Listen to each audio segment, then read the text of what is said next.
తెచ్చి రాకమ్మ కట్టెలు. ఓ తీసుకొచ్చినవే బయట వేసినాం అన్ని. అబ్బో వచ్చిండా వీడు రాలే కదా ఇంటికి. ఇక ఆయన చేను కాడికి పోతే ఇంటికి ఏడొస్తాడు. అత్తమ్మ నువ్వు కట్లే పోయినాక మా అమ్మ ఫోన్ చేసింది. ఫోన్ చేసిందా? ఏమన్నది అమ్మ?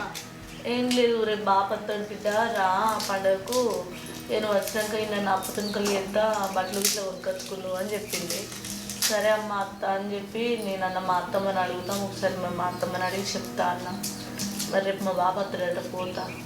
ఏమొద్దే, ఎప్పటికి అవ్వగారింటికి పోతూనే ఉంటావు కదా ప్రతి సంవత్సరం. ఇప్పుడు ఏడిపోకు, ఈ సంవత్సరం ఉండు. బుజ్జి కూడా వస్తుంది.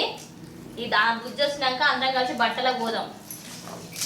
చెప్పు మీ ఎవరికి, నేను చెప్తా రాదని. కాదత్తమ్మ ఇక అక్కడ అమ్మోళ్ళకి కూడా మళ్ళీ నేను ఒక్కదాన్ని కదా, అమ్మ ఎదురు చూస్తుంది వచ్చు. బట్టలు కూడా వాళ్ళు ఇంకెవ్వరు కొనుక్కోలేదు, నేను అంతనే బట్టలకు పోదాం, అప్పాలు ఇట్లా వేద్దాం బిడ్డ ఇక నువ్వు రా అని చెప్పి